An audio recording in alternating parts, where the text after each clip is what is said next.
everyone, it's Clarice, and today is the first day of May, which means that it's time for my April wrap-up. This April was actually kind of a crazy month because just a few days ago we finished our academic year at university, so I actually spent majority of the month just stressing out about school. Though I still managed to get 7 novels and 2 graphic novels read this month. I actually finished reading 6 of these in I think the first 10 days of the month, and then read the last 3 just these last few days because for most of the middle of the month, again, I was just too stressed out at school, had no time to read at all. Point is, now I'm free, now I can do more reading, but for now, here are the books that I read this month. All of these books, except for the last 3, I've already filmed and uploaded reviews for, so I'm just going to go through them quickly and leave the links to the reviews down below. The first book I finished this month, I read most of in March, but that book is The Golden Compass by Philip Pullman, which is the first book in this bind-up of all 3 of the His Dark Materials trilogy books. It's basically a book following this little girl named Lyra, and is set in a fantasy world where all humans have an animal companion called a demon, but also has many different creatures and different places in it as well. I feel like the series as a whole is kind of slower paced than I'm used to. Though I wasn't amazed by the first book, I did still enjoy it, and I do see the potential in this world, and I am excited to read the next books eventually. The next book I finished last April was Practical Demon Keeping by Christopher Moore. This is the story of a town called Pine Cove that one day is suddenly put into utter chaos when they are visited by an ex-seminarian called Travis and his demon companion Catch. I read this book because I loved Christopher Moore's other book, Lab, and wanted to see more of his work, and this is actually his first published novel ever, so I wasn't actually expecting a lot. And as I expected, it didn't really amaze me. I didn't end up loving it, but I did still enjoy the humor and the absurdity of it. And overall, even though at times it was kind of all over the place, it was still a fun read, and I'm still glad I read it, and I do look forward to reading more of this author's work. Next, I read something that I didn't include in the count because it's not a whole book, but as you may or may not know, I'm trying to make my way through 11 Doctors, 11 Stories, which is a Doctor Who book of short stories. Previously, I read the first Doctor story, and this month I read the second Doctor story, which I enjoyed a lot more than the first. I don't watch Doctor Who, but what excited me about this story is that we got to see the TARDIS, and it got me really intrigued. And I look forward to reading the rest of these stories and possibly finally watching Doctor Who. We'll see. Next, I read Incarnate by Jodie Meadows, which is the first book in her New Soul trilogy. This is a fantasy book, I guess, set in a world where all the humans, whenever they die, they're just reborn again into a new body. So basically, the world has been recycling these same human souls over and over and over again for thousands of years. So one day, a new baby's born, and everyone's expecting it to be one of the old souls, Sienna. But instead,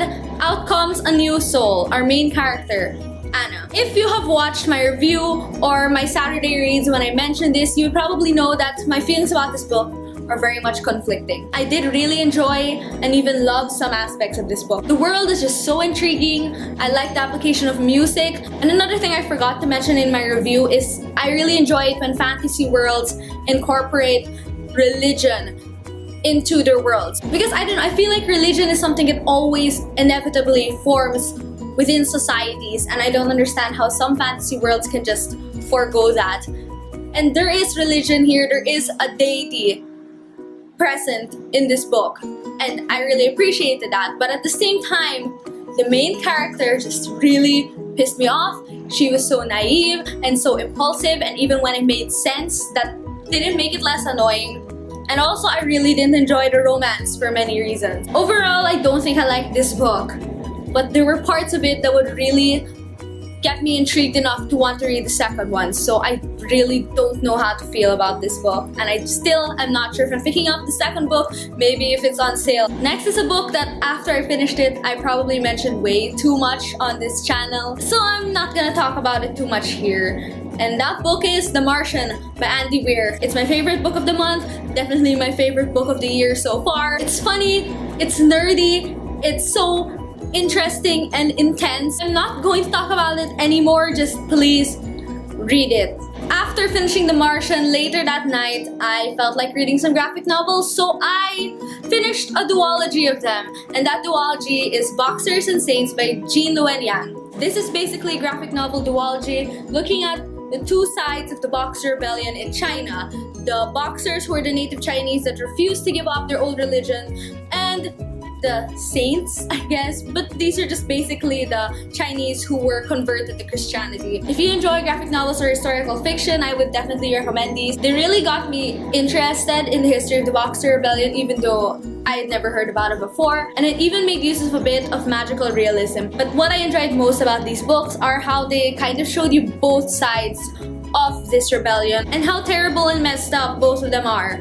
It didn't take any sides, and I really like that, and I would really recommend these books. After that, I went a couple of weeks without finishing any books because school, what are you gonna do? But in those couple of weeks, I managed to read about a third of The Host by Stephanie Meyer, which I still need to finish. I'll probably continue it later this month, hopefully, but I have other books I want to read first, so this kind of got pushed back.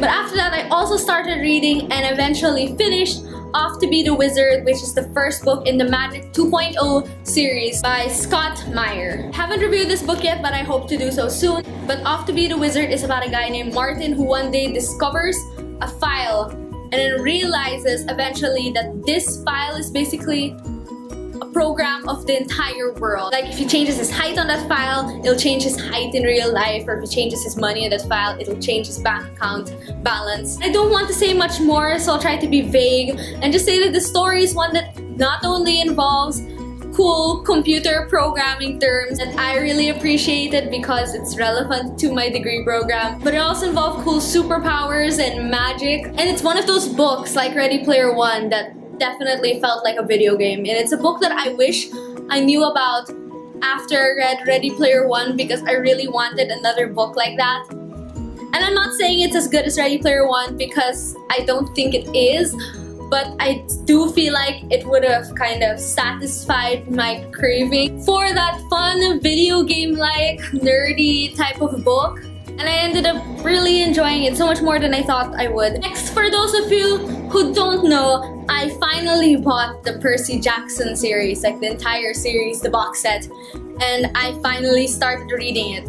So the last two books I read this month were the first two books in the Percy Jackson and the Olympian series, which are The Lightning Thief and Sea of Monsters, both by Rick Riordan. I really regret watching the movies of these books because the movies changed everything, but at the same time also spoiled some of the bigger things for me, so that pissed me off. But these books were so good. They're really getting me more interested in Greek mythology. They're so action-packed and so fast-paced, and I'm really glad that I finally got around to reading this series, and I'm so excited to get to the third book. Probably by tomorrow I'll get to the third book, because that book doesn't have a movie out yet, so hopefully nothing gets spoiled for me. Out of these two books though, I have to say that I liked the second book more than the first book. I think mostly because I kind of hate Percy's mom. When I review these books, I'll probably talk about that in more detail, but yeah, basically I hate Percy's mom. But everything about these books I've been really enjoying so far, and I'm excited to finish this series soon and just marathon the rest of the books.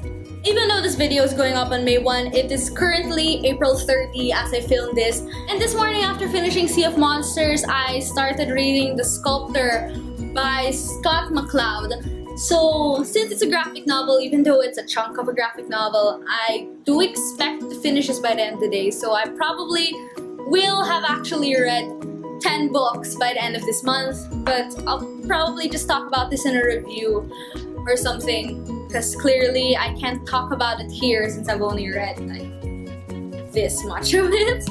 So how was your reading month last April, and what do you plan to read in May? Anyway, thank you for watching. Please like, comment, and subscribe, and also feel free to visit me on my social media, which I will link down below. Again, thank you so much for watching, and I hope to see you in my next video. Bye!